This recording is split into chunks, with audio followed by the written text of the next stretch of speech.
Hello and good morning, everyone. Welcome to Grace Bible-Presbyterian's first ever webinar.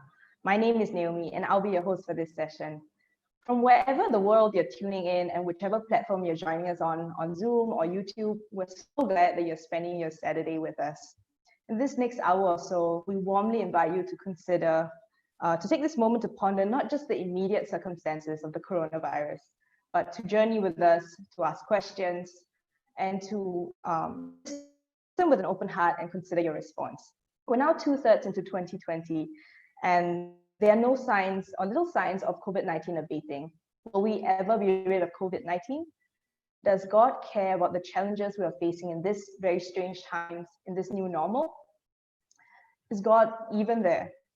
Before we start our session today, I'd like to hear from all of you individually about how COVID-19 has affected you. For those of you who are joining us on Zoom, you will notice a poll question appearing on your screen. How much has your life been affected by COVID-19? Just select the answer that best describes your situation, whether it's very affected, somewhat affected, slightly affected, or not at all. So let's just give a few seconds for the votes to come in, and we will be closing the poll and sharing the results shortly.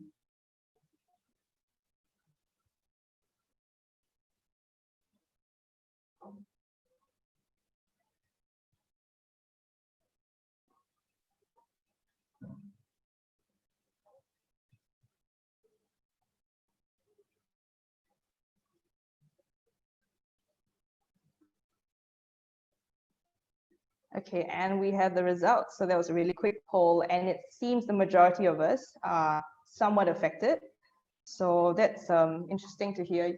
But any thoughts, Yutaro? Yeah, well, my job has been somewhat affected too. Although my job is pretty unique in the sense that we don't have to go to the office every day. We can work from home even before the corona pandemic started. So in that sense, I'm somewhat affected too. Right. So moderate changes to our lives. So, well, to take on the questions we raised earlier, today we're so honored to have with us Yutaro Kato, an apologist with Ravi Zacharias National Ministry based in Singapore. Yutaro was born in Japan and graduated from Kyoto University with a bachelor's degree in educational studies in 2017. He comes from a long family line of Christians. His grandfather founded the church in Yutaro's home city of Fukuoka, where his uncle and grandfather now lead the church. His father is also serving a church near Kobe. Yutaro first discovered RZIM online, and this sparked his interest to study at the Oxford Center for Christian Apologetics, or OCA.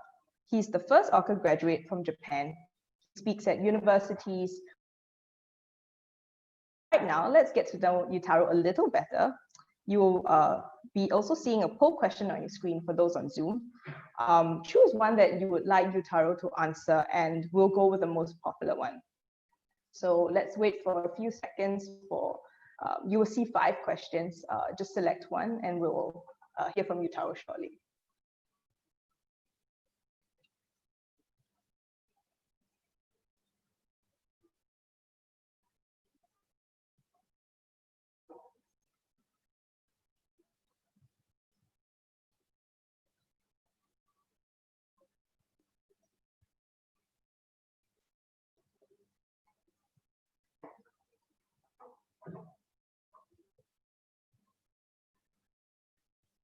Let's just give it a few more seconds for everyone to read through the questions and submit their polls.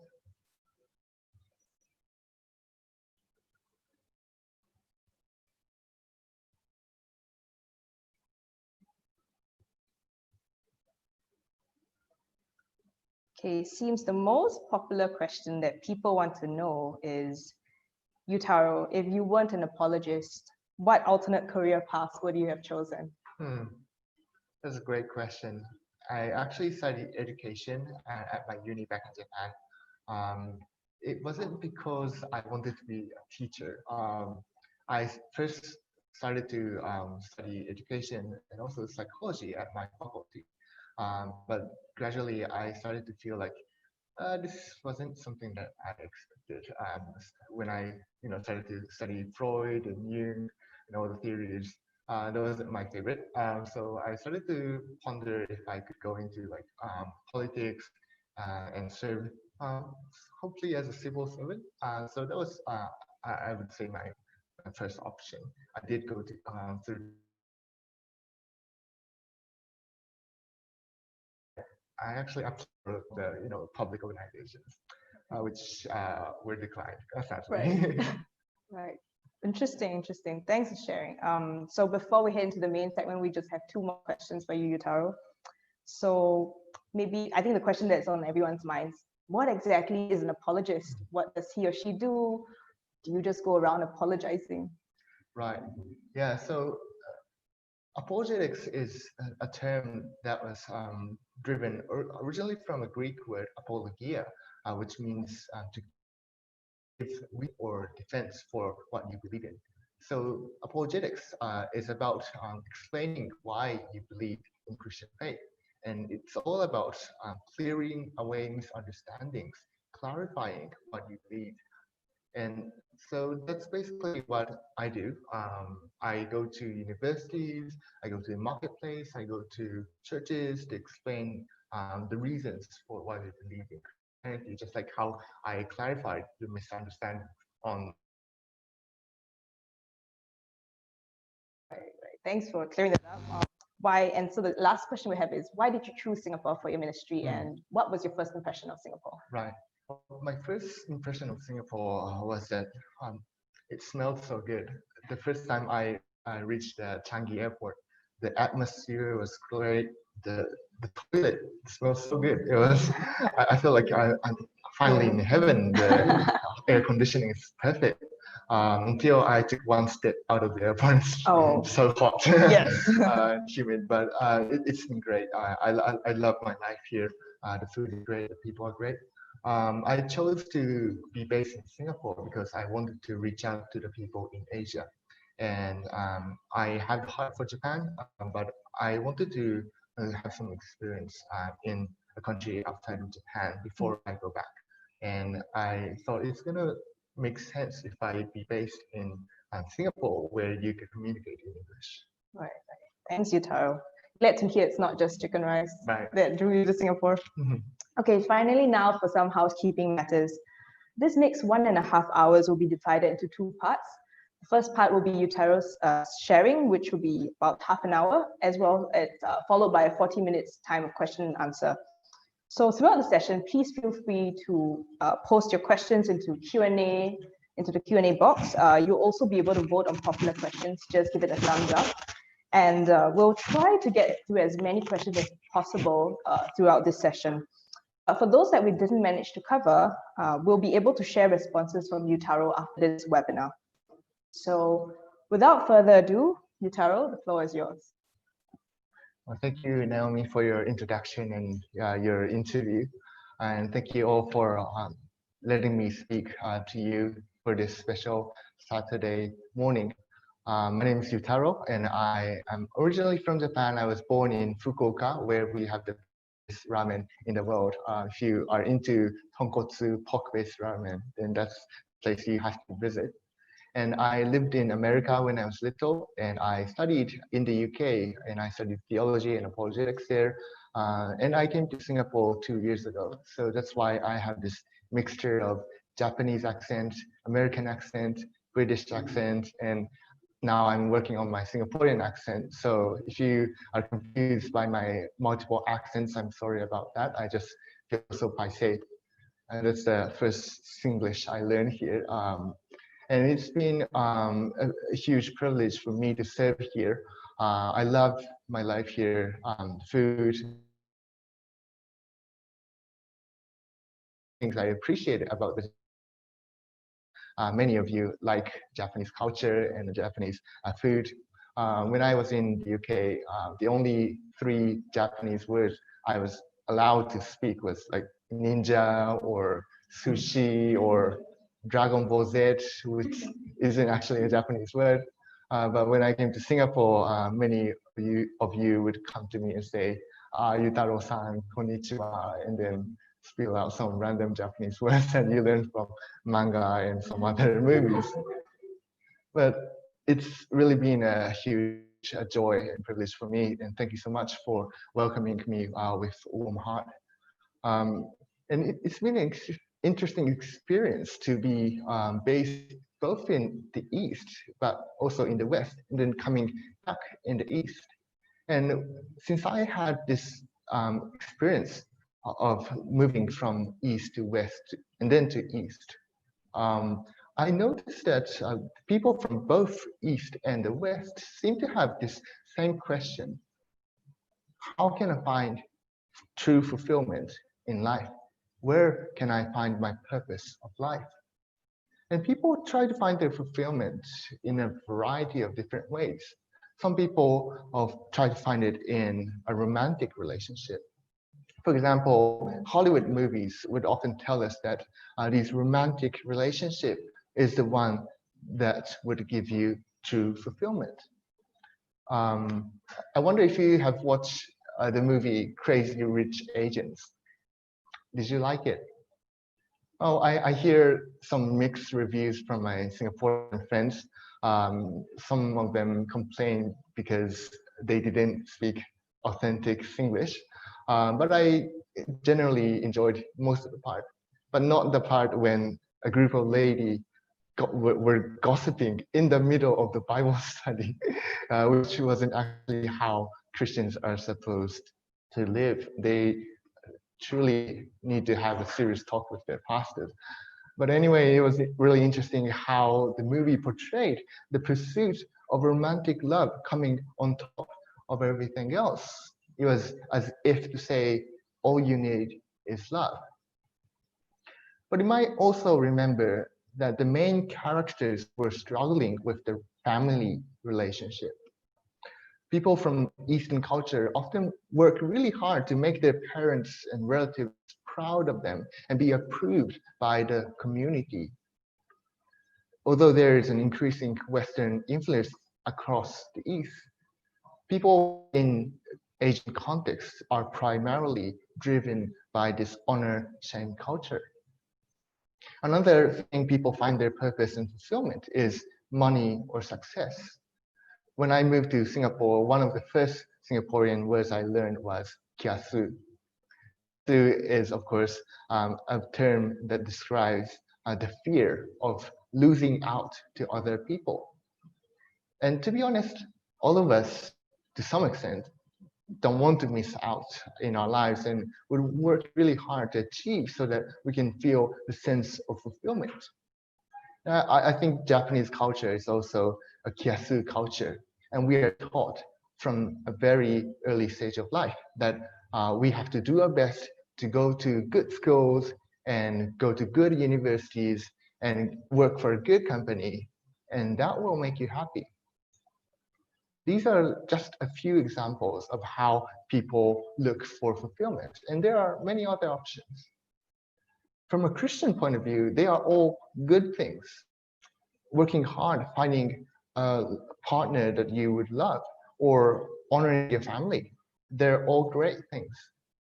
But they are not good enough to be the ultimate source of fulfillment and goal of our life.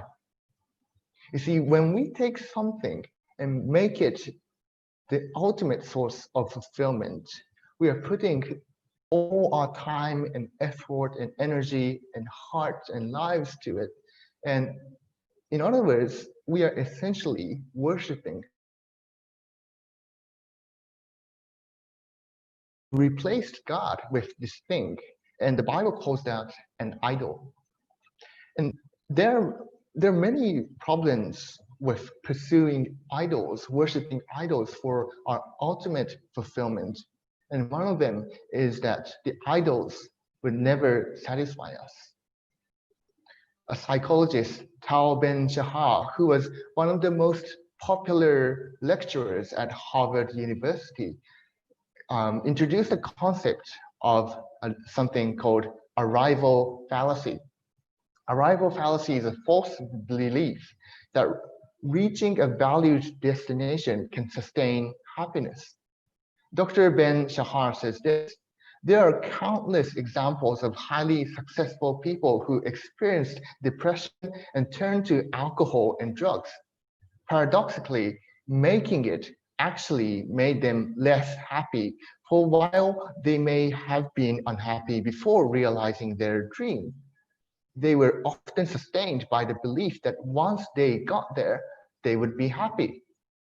And then they get there, and the there that they expected is nowhere to be found. Having been stripped of the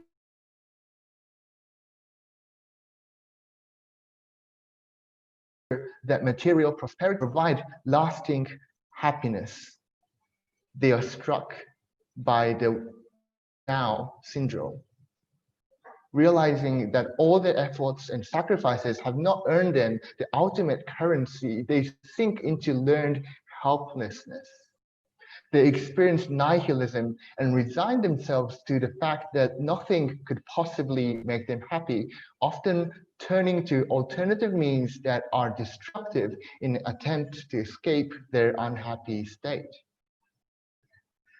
Now, this is very interesting that these successful people who made it are more prone to realize that there was nothing to be found in the summit when they arrived at the destination.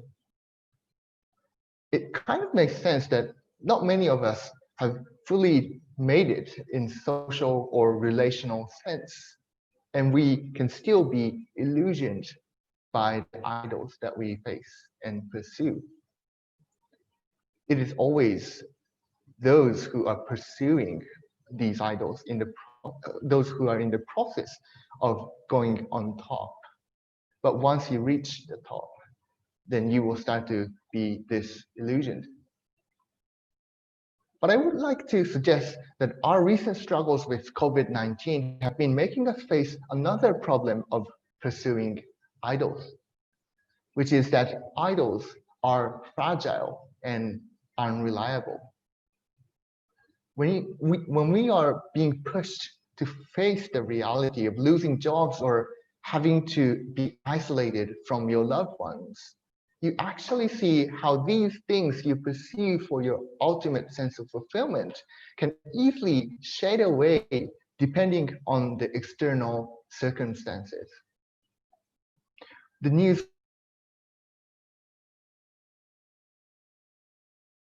reports we receive on corona situation are the constant reminders that our lives are finite. We are people, and there will be a time when you are going to be separated from your loved ones. In a sense, you don't have to arrive at the summit to be disillusioned by all the idols in our lives.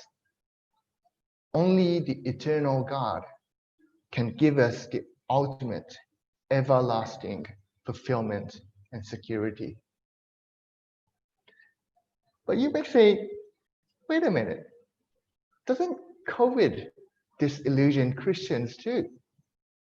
Don't all the sufferings and struggles caused by the pandemic make us question the existence of God? If there's a God who cares about us, who loves us, we shouldn't be in such a broken world. Where is God in all this? And I think that's a totally valid question. And the Bible actually affirms, in one sense, that we weren't supposed to be in such a broken world. According to the Bible, God created this world. The entire universe was good. God created the world and human beings so that we love God and enjoy that loving, living relationship forever. That was God's original intention.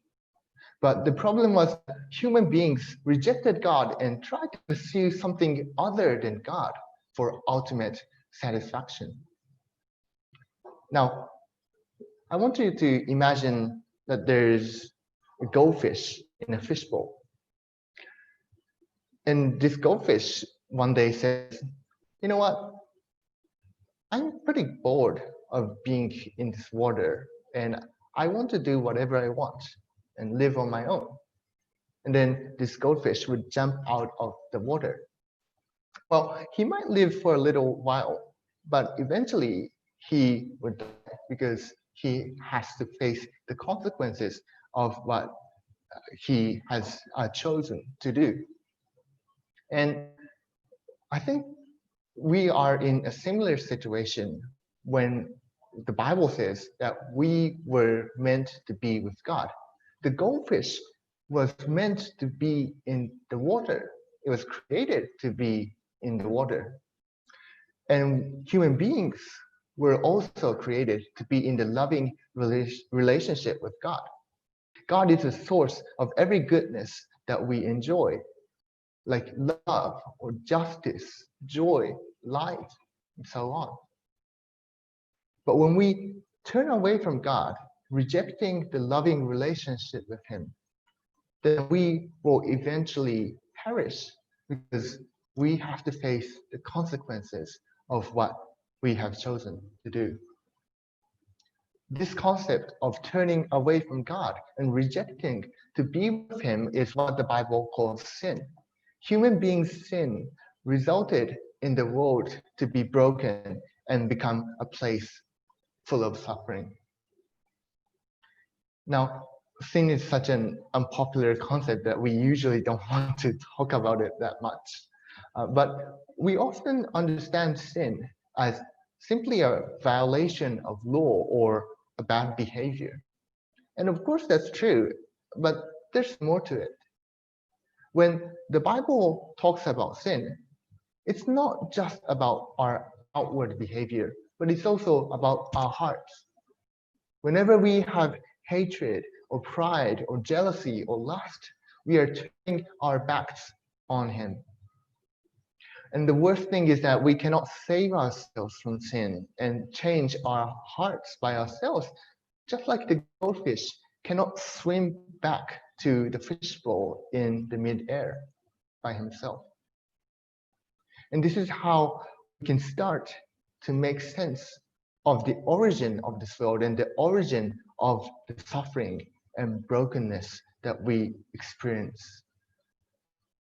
Now, when we think about the origin of this world and how God created this world, we are prone to think that, maybe we can come up with a better world. We want to say to God, you know what, God, the world you created is just full of suffering and brokenness. And I think I can do a better job than you. I got a better idea. Why didn't you create a perfect world with perfect beings? In this perfect ideal world, all of the human beings will always do right things and they would behave as they should. Well, I love my father and my mother, and I love my family. And I really feel privileged to be brought up in that family. But there's this one thing that I'm not really happy about being their son. My father has a really thick beard, and I inherited that.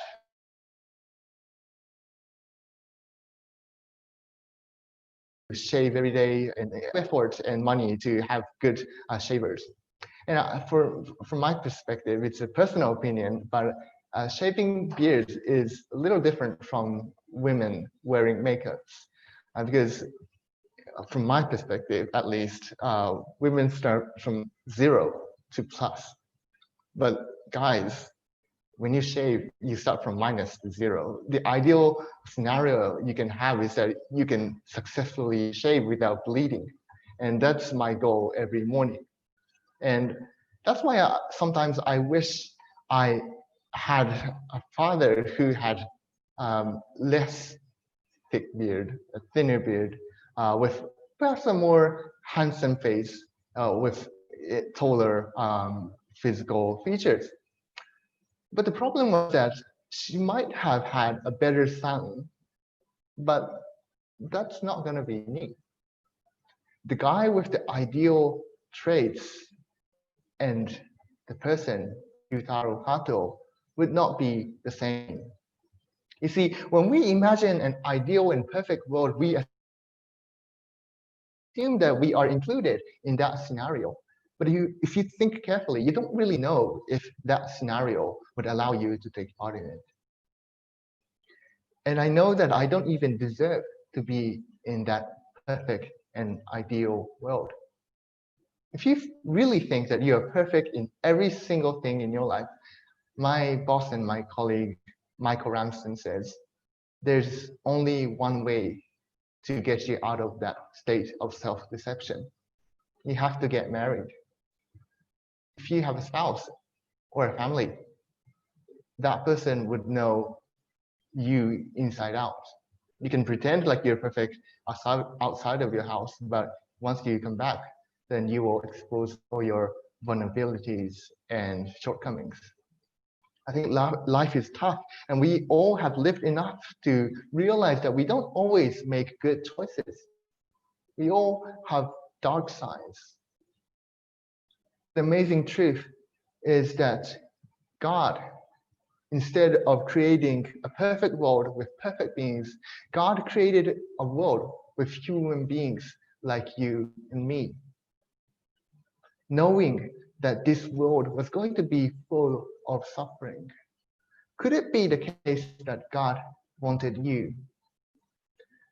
What if God wanted you to exist? And what if God wanted to love you?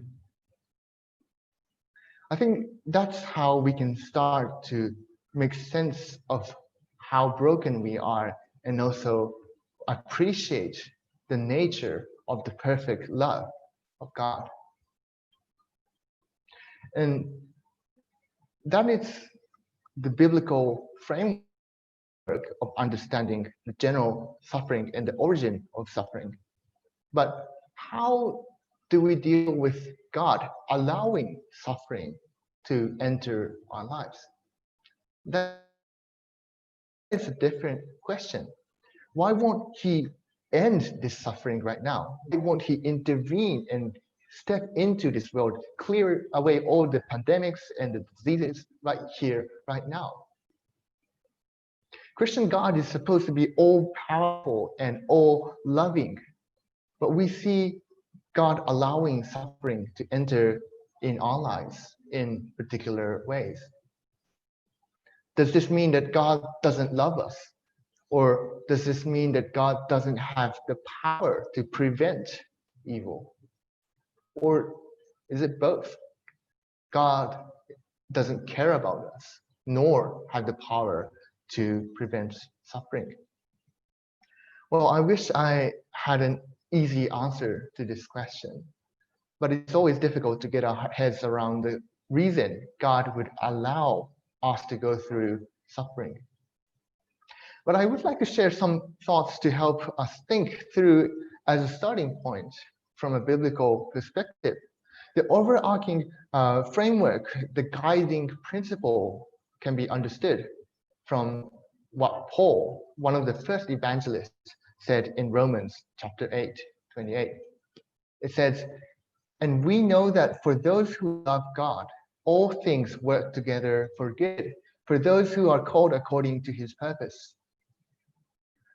The Bible does not deny nor ignore the reality of the suffering and evil in this world. But what it is telling us is that God can and will make good out of evil. God doesn't desire us to suffer and somehow enjoy watching us struggle and suffer in our lives. But He can use this suffering and evil situation to make and produce good according to His purpose out of His infinite wisdom. And I think many Christians can testify from their personal experiences. I was asking this question of suffering when I was a schoolboy back in Japan. I was being bullied at school, and for Japanese people, one of the worst nightmares for us is to be ignored and to be isolated in the community. So when I was going to school every morning, I was asking, why God? Why wouldn't you intervene? Why wouldn't you stop the evil right now? Why do I have to be hurt and disgusted every day? And it took a few years to get out of that situation. And I was questioning God throughout the season of that particular part of my life. But when I look back now, I'm starting to see how God has made good out of that evil situation. Because of the pain I suffered, I can now have more compassion for those who go through such experiences. God has used experience as an opportunity to mold me into a better person. And because of the season of suffering, I became more eager to seek God and was drawn nearer to Him. But I also acknowledge that we don't always see the good things coming out of evil situation in every settings, at least now.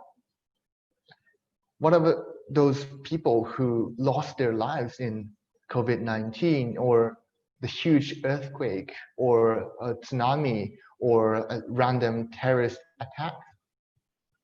Well, when we face the question of God's moral character, we need to realize that there's a hidden assumption that is sneaking in between the assumptions. We suppose that God is all-powerful and God is all-loving. And we see the sufferings being allowed in this world.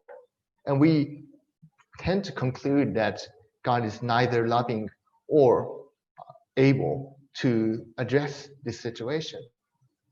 But the hidden assumption sneaking in between these assumptions is that if there is no reason we can understand right here, right now, then surely God does not have any reason to allow suffering.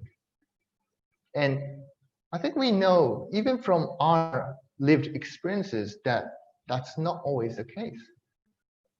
Imagine if you have a baby boy, maybe 2-year-old or 3-year-old kid, and you need to take him to see a doctor because someone has invented a vaccination for COVID-19.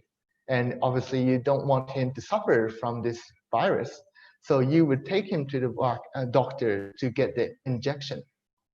And when he gets the injection, he will be screaming, crying out for help, going through this temporary suffering and pain. But when you allow this baby, this child to take this vaccination, does it mean that you don't love him? No, it's completely out of love that you're allowing this temporary suffering to enter this boy's life. The problem is that this boy is too young to understand what's going on. Maybe you can try explaining why you're allowing this to happen, but the brain of this kid is too small and his understanding is too limited. So he only says da or mama, but you try to explain how the immune system would be both because of this vaccination, it's not going to work. And how much more is that true? Us human beings and God, who is our Father in heaven.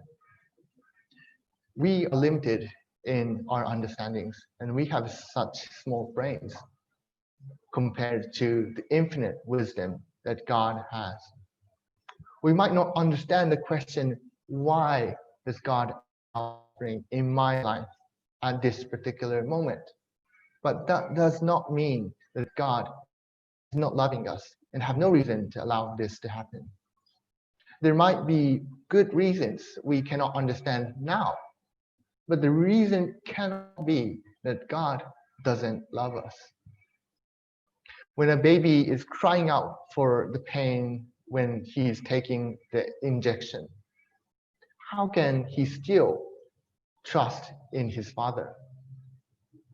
I think he can believe in the Father if the Father has provided the proof of his love, his actions in the past, and the presence of his Father to encourage the boy, and the promise that he will continue to love him in the future. The proof, the presence, and the promise.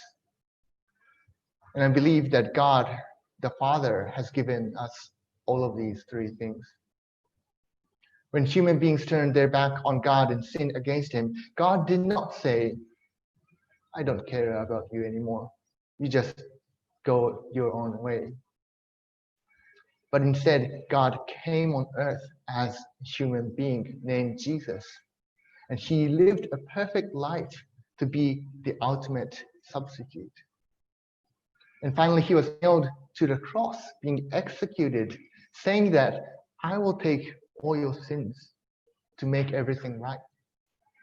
You take my righteousness just by receiving this as a gift. And now, no matter how far you are from God the Father,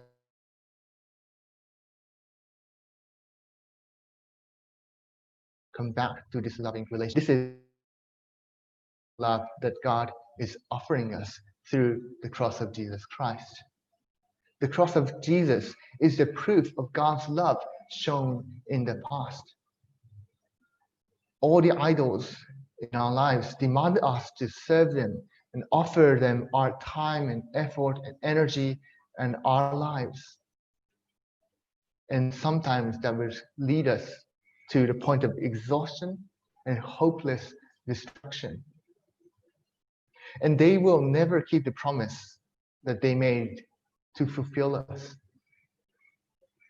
And yet they say, give me your life, live for me, and die for me. But the truth is that we have God who says, I died for you. And if you rest in me, you will have the ultimate fulfillment in life that no one can take away from you. And when we and the cost that he has, our wounds.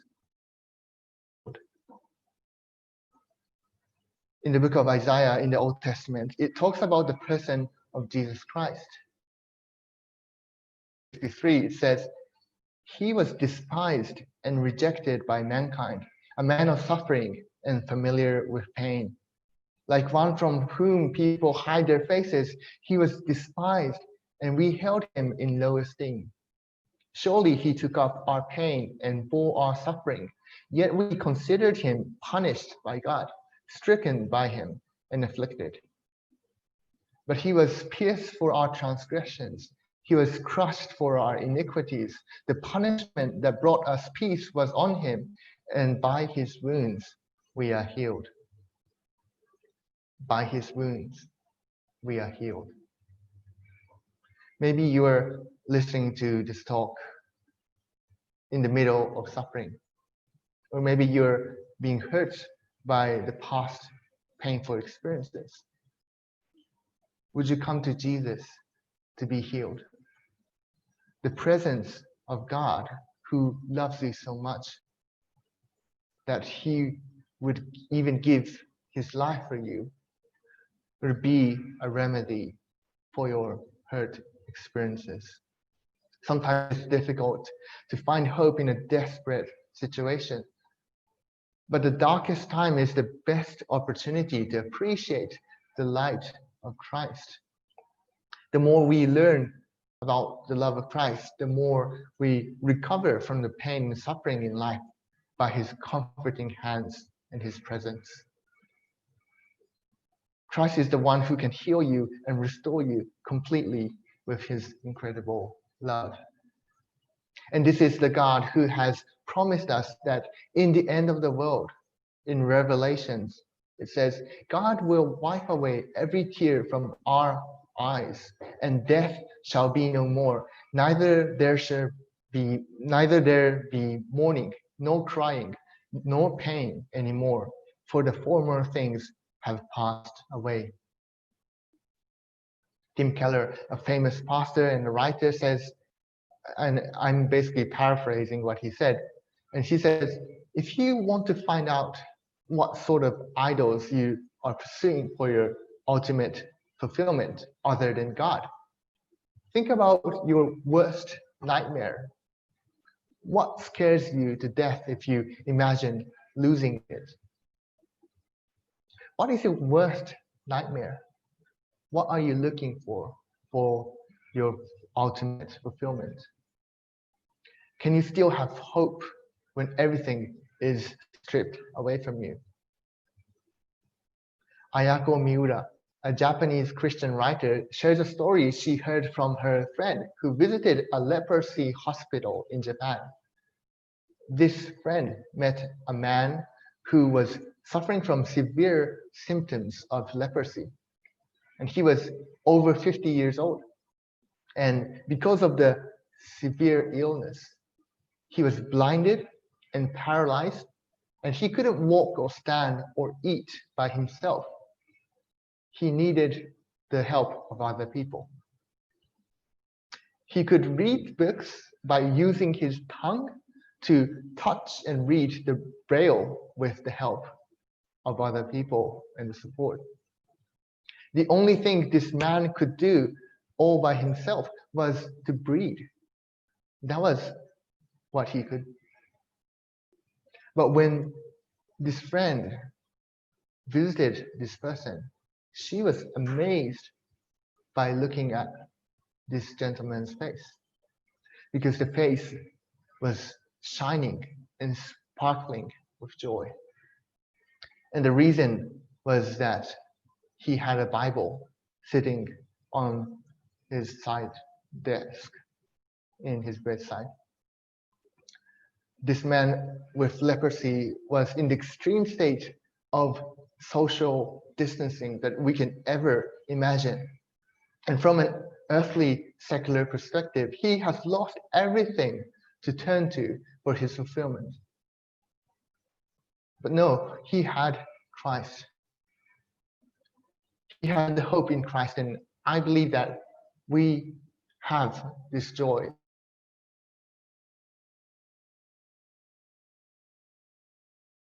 Situation too. So we might not always know why we have to suffer. Because of the proof of the love shown, caring, healing presence that is with us now. And the promise that God will wipe away every tear from our eye in the future are enough for us to trust in this God, that He will make everything good in the end. The process may be unknown, but the proof and the presence and the promise are enough for us to place our trust in Him. Would you come to Jesus Christ to be healed? Would you trust in this God who will take you out of suffering? Would you fix your eyes on God who will overwhelm you with His love and wipe away all tears and sufferings in eternity? Thank you so much for giving me a hearing. I think they will be putting the slides of the summary of the talk that I've just given, and then we will be moving on to the Q&A session. Thanks, Yutaro. Thanks for that sharing. It's given us a lot to think about, especially with our times. There's a lot of suffering. So I think we have quite a few questions in already, and a lot of them deal with reconciling current suffering, present suffering with the character of God as good. So maybe we can start with this question. So similar to the first question, all you have shared is quite theoretical. So could you kindly explain what are the real life implications of what you have shared? So for example, it's good knowing that God can turn this into good, but how do we relate this to people or to ourselves who are going through such difficult times? Mm-hmm. Yeah, well, thank you for the question. I think one of the ways that would practically translate in our daily lives is that we can look up to God anytime. This God who died for us, Jesus Christ, didn't stay dead. He rose from the dead. And that is the hope that Christians have. Because He has risen from dead, now we can have communication with Him. We can pray to Him. We can have fellowship with Him. And He is the one who will be with us, even through sufferings. Christianity doesn't promise us to have prosperous life, luxurious life. It doesn't promise you that you will always have Mercedes-Benz or luxurious condos, but it promises us that He will take us through the sufferings. He will give us enough strength to believe in Him through this suffering. So when we are in short of strength or even the mental capacity to walk through the sufferings in our seasons of life, we can turn to Him and ask for His divine strength. And that is where Christians turn to when we face sufferings in life. We turn to the scripture, the Bible. We open it every day and ask Him how He can speak to our lives. Sometimes it might not be a comfortable thing for you to listen. Maybe He might be pointing out some of the areas in your heart that needs to be redirected to Him. I think the struggles that we have, especially during the circuit breaker and the lockdown season, is that we are forced to be isolated from others. And I think I feel this firsthand, that when I'm trapped in my small room in this tiny box, I be aware more of my self-centeredness and how I'm distorted from the original intention of God that was how He created. I think when we step into this season, we see more of our shortcomings and flaws. But the amazing news is that even though we are crooked and distorted in many ways, God can fix our problems. Even though we are so self-absorbed, self-centered, we always think about ourselves. God can redirect our hearts. When we go to the scriptures and have fellowship with Him through prayer, He can actually turn our hearts so that we can no longer be self-absorbed. And that's, I think, the foundation that would change the course of how you deal with other people.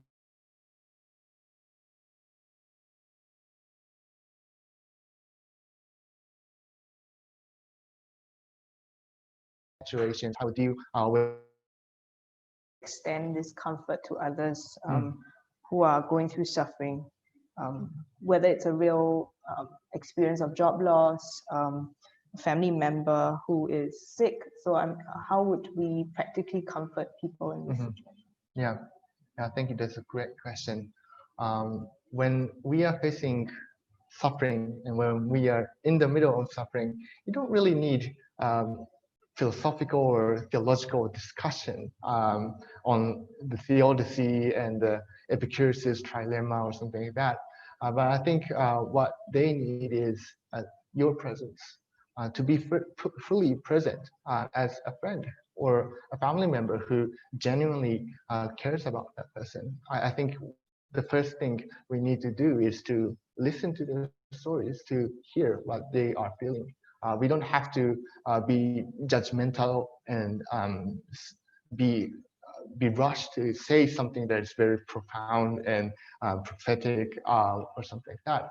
I think one way of starting is to just be where they're at and listen to their struggles. And as you listen to the stories, sometimes people would open up their hearts to explore whether there's a possibility that this God that Christians are talking about can actually work in their heart. I think when they share their struggles, it's possible that they will sort of experience the past traumas again when they are sharing that experience. So we need to be careful in how we are dealing with the situation. But the first thing that we can start is always be a good listener. And then we can share the hope that God gives us, even though the external situations can change. this joy that Christians are talking about is quantitatively different from the world offers. This joy is embedded in God's view of human beings. When we think of our human values and our worth, we tend to evaluate ourselves by our achievements, our success, or our beauty, or humor, or whatever that is. But they are all subject to people's evaluation. And it can be fluctuating anytime.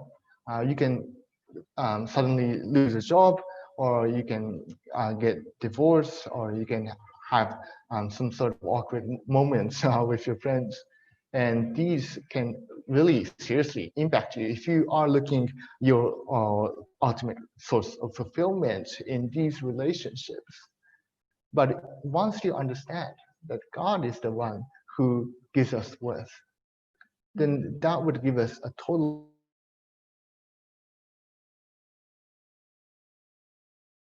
because, as I said in my talk, when we look into our hearts, there's always this darkness and the ugly side of us that we don't want anyone to see, actually. And we know that in our secret hearts. But what God is saying is that, yes, that's who you are. And it doesn't mean that you are good in your current situation. There are many things that you have to be fixed. But I'm giving you the word. You are worthy because I say you're worthy. You are worthy because Jesus Christ died for you. When we evaluate the worth of something, let's say that I have this iPhone 8. You evaluate how worthy it is by what sort of money someone would be willing to put into. And if someone is capable of producing an iPhone 8, and maybe that person with the skill or the machine with that ability to produce the phone has more value than the product itself.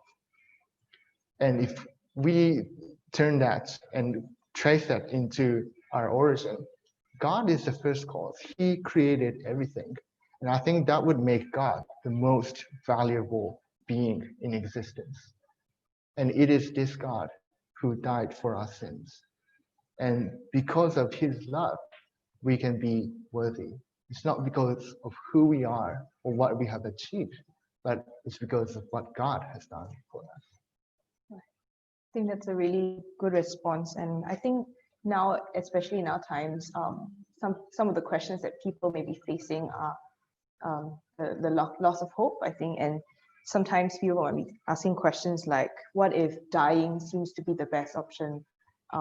And how are we able to help answer and to answer these sort of questions, and to be able to give an answer to the person that they are able to endure this joyfully and to be able to minister to them, especially when they are asking questions like that. How can we encourage these Yes. people? Yeah, I think one of the ways to start is to obviously, just like I shared, listen to the stories, but also I think it's vitally important to share the central message of Christian faith, that it's not all about us. It's not about how we have the strength to overcome the challenges. It's about who we ask for help. And there's nothing wrong with depending on something. And we depend on something without being aware of it. It's sort of our default setting to turn to the things that would satisfy us or secure us. And that may be family relationships or success in life, money, love relationships. But God is the one who can bear all our expectations. When we put something into an idol, then that will never satisfy us. but it also destructs the idol itself. If we turn our relationship with our children, for example, into an idol, then you will end up putting a burden that no child can actually live up to, because the weight of that perfect expectation can never be fulfilled. And you will end up destroying the very person that you wanted to love. And that can be vice versa. If you are trying to fulfill your life by meeting the expectations of your parents, and if that's the goal of your life, and the relationship with your parents will always be destructive. And I think that's why one of the dangerous things of pursuing these idols could always end up in harming us. And when we turn to God, He is the one who can bear all our expectations. And He is the undestructive God, although He has chosen to be destructed on the cross. And this is the amazing apparent dilemma that we see on the cross. That how can an unkillable, perfect God be a human being and be killed, executed on the cross on behalf of us? And that is the amazing, beautiful mystery that we see.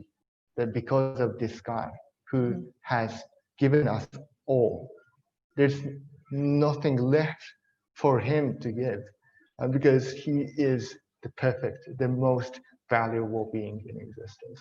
And that is why we can trust in Him, that He has given us all in, that now we can expect Him that He will carry us through something. I think we have one question that is, I think would be good to ask. When God made us in His image, did He also make us prone to sinning? Yeah, thank you. That's a very interesting question. When God made us in His image, I think there are many amazing, significant implications in that. Obviously, God is the origin, and we are the images that reflects the goodness, the character, the natures of God. And I think that certainly involves the capacity to love in the fullest sense. And when we have this loving relationship with God, I think it doesn't make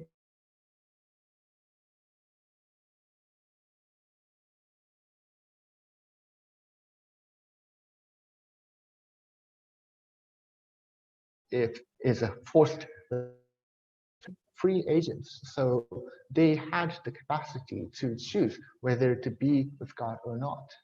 And freedom necessarily includes the possibility of turning away from Him. And in other words, that would be defined as sin. But that doesn't necessarily mean that God prone to sin, especially human beings, Adam and Eve. They had the free choice, but still they chose to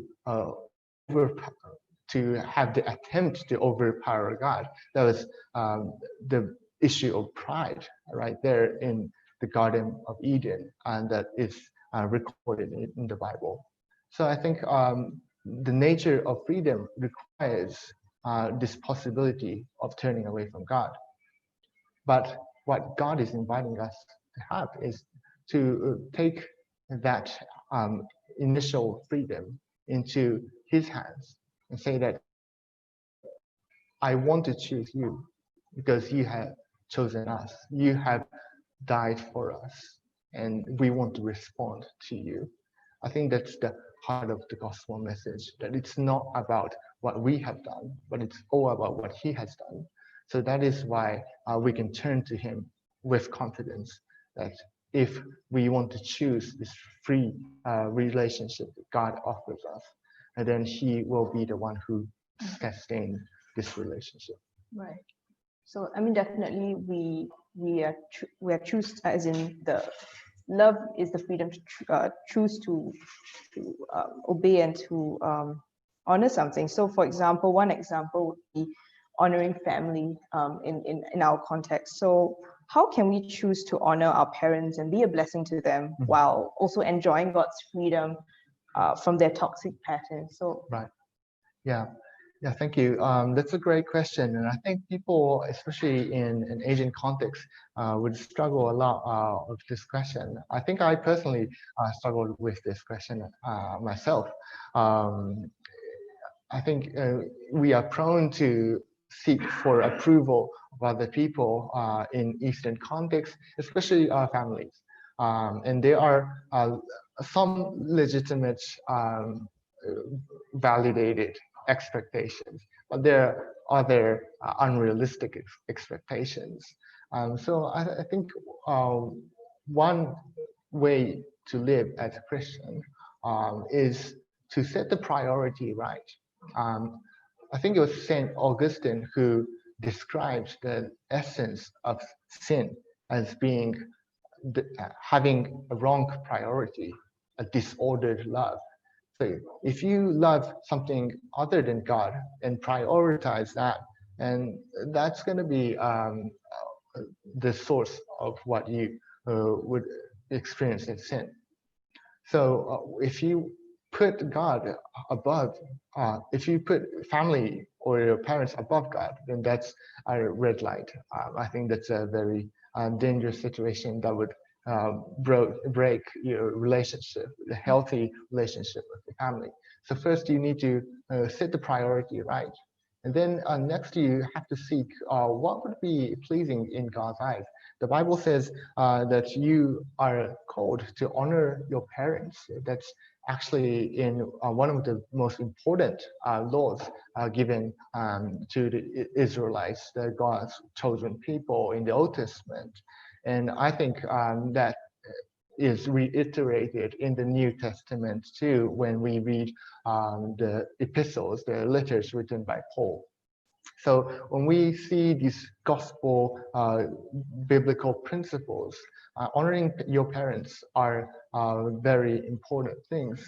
But one thing we need to think about is that it will be difficult and cause tension if you have different belief systems. For example, if you're not from Christian family, sometimes you might have to choose your allegiance to God over your respect and the honor to your parents. Sometimes it is wise to allow the parents to take the lead, but in some occasions, I think you can not compromise if a certain way of living would imply or give the wrong impression that you are choosing family relationships or other worldly values over your Christian faith. right. Thank you. So in this, COVID-19, how do we use this as an opportunity to reach out in this context of family and friends, especially to non-Christian family and friends? Yeah. This COVID-19 season is very interesting personally for me. That I'm living in Singapore now, and because I have a lot of friends from Japan, for obvious reasons, before this pandemic happened, I didn't have much opportunity to have a casual chat with them or reach out to them. But because of this, I have an excuse to text them, to have a Zoom chat with them, to explore what it means to go through these sufferings or to think about life's big questions together.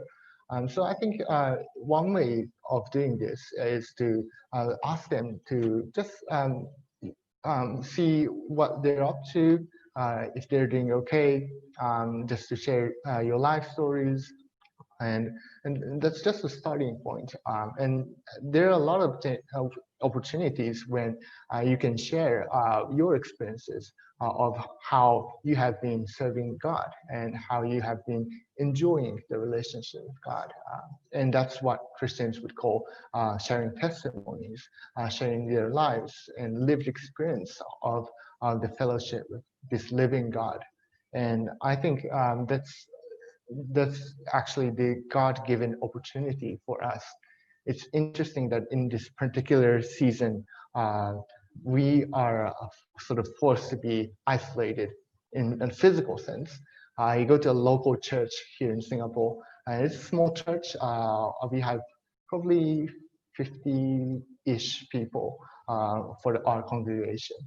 But when we turn to the history and see the early church and the earliest Christians sharing the gospel Christian message in the Greco-Roman world, they were being persecuted. And it's fascinating how these Christian messages were spread throughout these nations, even though they had this severe persecutions. They were executed, they were tortured, but still they shared the gospel. But the way they shared the gospel wasn't something that I initially expected when I started to do a casual research on this topic. That the Christians had to have secret, small private gatherings, not open to general public because they were in danger of persecution. So they actually appointed the deacons, the people to take care of the congregation, to stand at the door to be someone who would turn away the non-Christian church members to be declined from attending service, and then letting Christians, the church members, into the service. And the doorkeepers were there just to preserve the fellowship and the Christian church.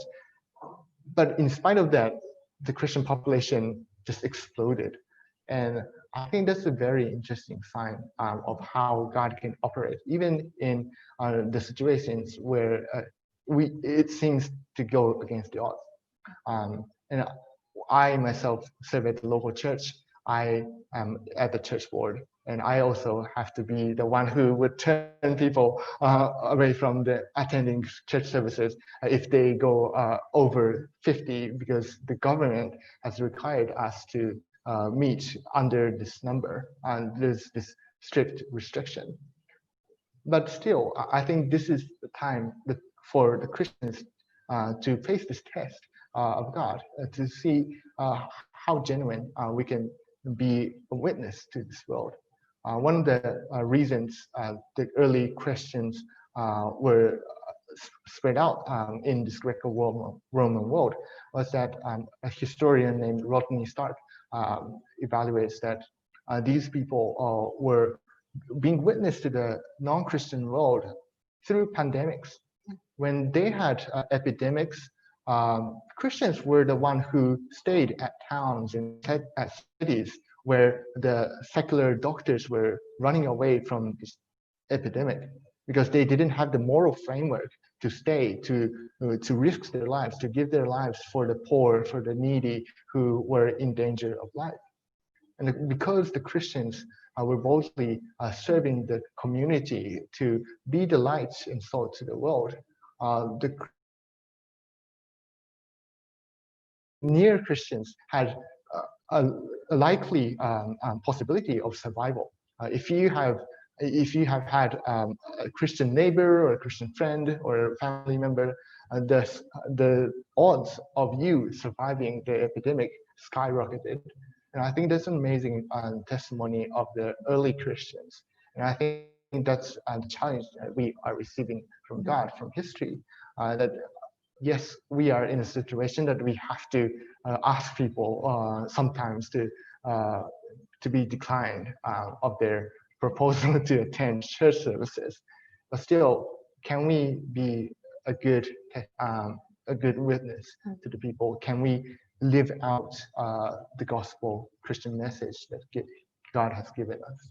Can we be filled with the shining joy, the sparkling joy, just like the man with leprosy had? Right. Thanks for that, Ito. I mean, it definitely helps us to think about what it means to be present, or our presence in the people, in our families, in our friends. And sometimes we are using very creative ways now to reach out to friends.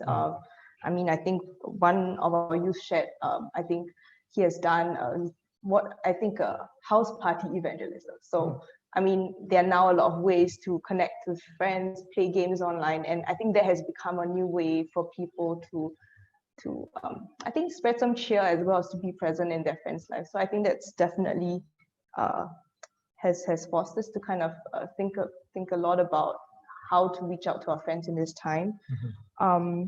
And I think, I mean, even through this webinar, I think people are able to access webinars, ask questions to people they may never meet in real life. So I think that there are ways that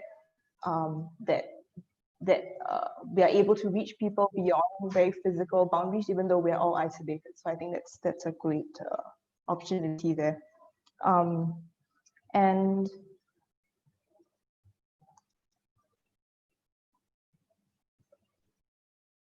so I think, what do you think is a practical way that the joy of the Lord means? I think, how can we express that and how can we exude that, especially when we're physically apart from our friends and family? Yeah, I think this is something that would probably look slightly different person to person. Some people are sort of made in an extrovert way. Some people are more of the introverts. I'm definitely the introvert. I'm not like a person who is smiling all the time, who cracks jokes all the time. So it doesn't necessarily mean that you have to be cheerful in the sense that you are literally smiling or literally telling jokes or something like that. But I think it's more about how you are facing the serious challenges of life. And in spite of that, or even through that, are actually experiencing joy and being a witness to the world. I think one of the testimonies or the test of the real joy is whether you can have that in the face of suffering and pain. When we place our sense of security outside of God, then that's going to be something that would always be subjected to the worldly changes.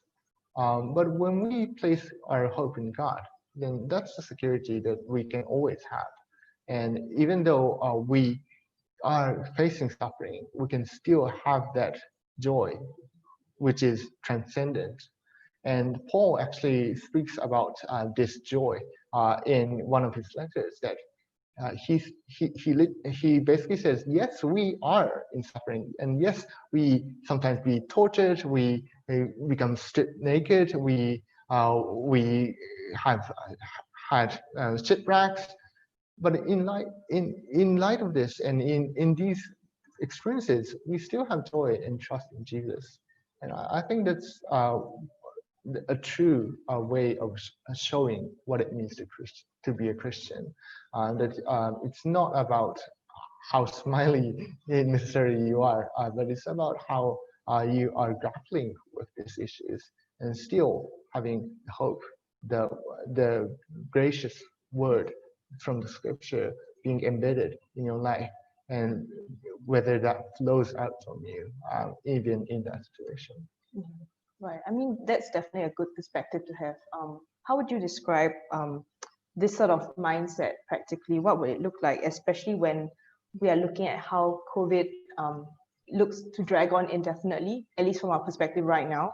And how can we and it might last in the end, the losses that we might continue to face, it might continue to grow. So face it in this time. How personally faces, Yeah. and then well, one of the things I try to do is obviously to have time with God, to have the time to pray with Him, to have the fellowship with Him, and also to listen to what He says. When I talk with some of my friends, sometimes they would ask me the same thing again and again. And that happens when I have conversations with my parents or sometimes my grandparents. And this is one of my shortcomings, my sinful nature, that I get a little bit annoyed when I get asked this question, the same kind of question, although I've mentioned it before, and they would ask again and again.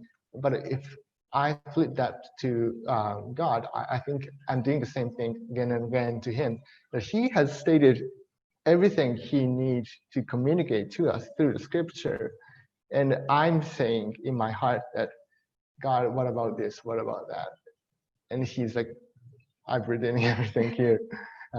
And why won't you turn to the Bible?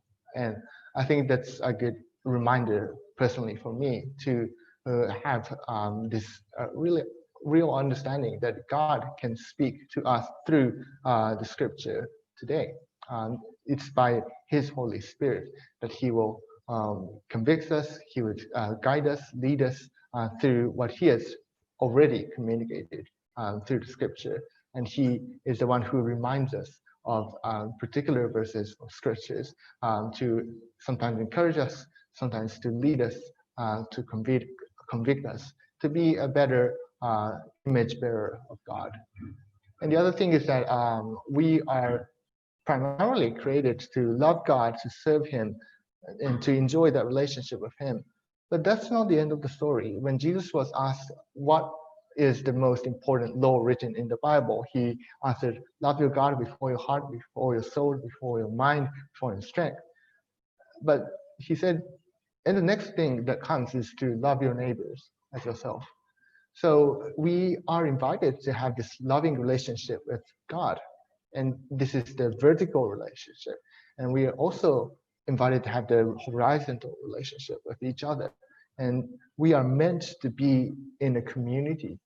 And that's why I think it's vitally important for all of us, and of course for me, to have some fellowship, this tangible experience of having a precious time with the people at church or the Christian community, where you can be yourself, where you can share your real struggles in life and get mutual encouragement.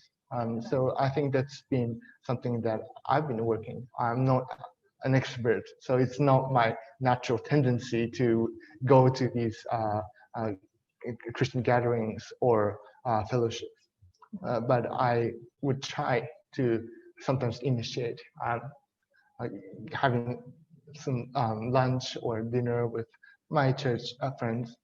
And I think that's a good way of starting to think about how you can actually overcome this challenge, not just by yourself, but by the grace of God and by the community that God has given you.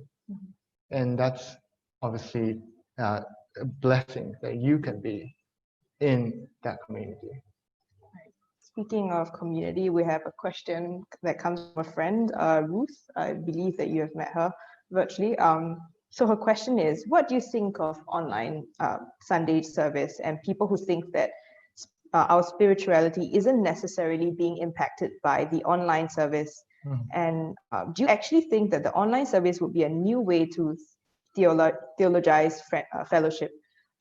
Some people think that online service isn't really helpful in terms of maintaining the sense of fellowship that we usually have with in-person services. So what's your take on that?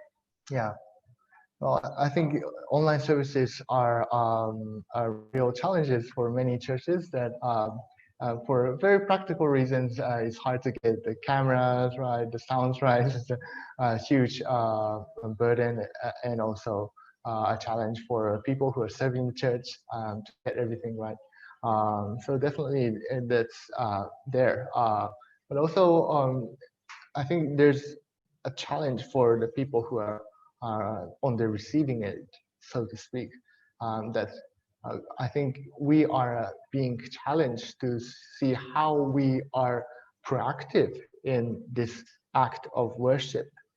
When we go to church as Christians on Sunday, we are not just going there only for Christian fellowship, to chat with each other, to encourage each other. Yes, that's a huge part of it. But I think the primary reason we go to church is to worship God, to respond to the love that God has given us. So worship is essential for human beings. It's to redirect our hearts to God, who is the creator, who is supposed to receive all our praises. We are supposed to worship him, but we are prone to worship other things. And this once a week rhythm is something that would remind us of who we are. We used to be, before we believed in God, we used to be the slaves to sin, slaves to idols.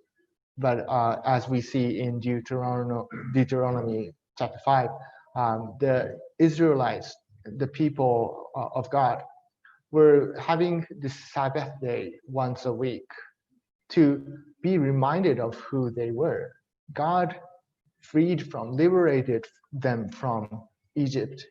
They used to be slaves in Egypt, but because God has liberated them from that state of slavery, now they will worship God and have and observe this Sabbath once a week to remind themselves that now they're free and that now they are being followers and the worshipers of this true God.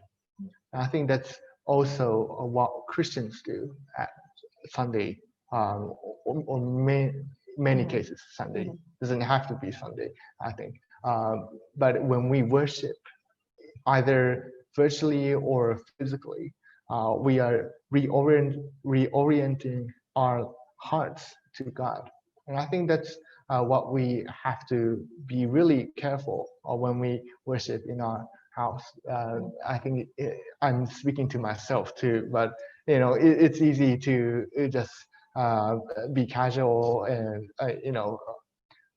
there's a temptation that you would have some snacks while you're listening to the sermon, and there's a challenge that we are prone to compare our church preaching to other YouTube videos, the fun stuff, and see, our church cameras is not very high quality, or the sound is not very good. But worship is not about the quality of the video, but it's all about who we are worshiping to. And I think that that opportunity and the test for us is to reorient ourselves to God. And I think it's a great opportunity actually for us to reconsider how we worship God and why we worship God. So yes, it can be a challenge, but it can also be an opportunity to think about what it means to have real worship. Right. Definitely the focus being that we are in God's presence. And I think that's a good thing to keep in mind when we attempted to roll out of bed and just watch service, for example, in the morning. So yeah, thanks for that. So I think that's all the time we have for questions, I'm afraid. So thanks everyone for joining us on this session, for sending thoughtful questions to us. And thank you, Yutaro, for really walking us through some of these responses to a very pertinent and pressing topic in this time that we're all experiencing suffering. So we'd love to hear your comments, your feedback, since we cannot see you where you're joining us virtually, on how this session has been for you. So on your screen now, you should see a QR code that will link to a feedback form.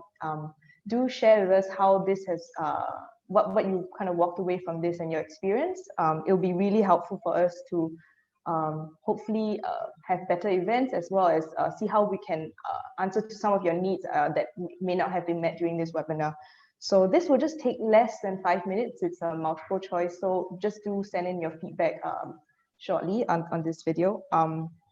And also, if we can offer any further resources or questions, you can also note it down in the feedback form for us. We'll be happy to link you up to resources, to books, articles, videos where we can. And also, you can also visit RZIM Connect.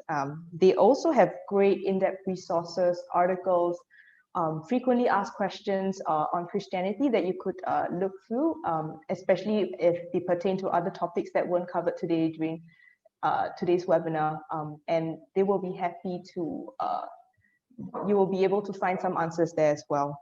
So, all right. So from all of us at Grace Bible-Presbyterian Church, we thank you again for joining us.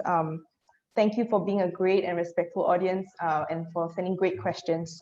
My name is Naomi, and have a great weekend ahead. Thank you and goodbye.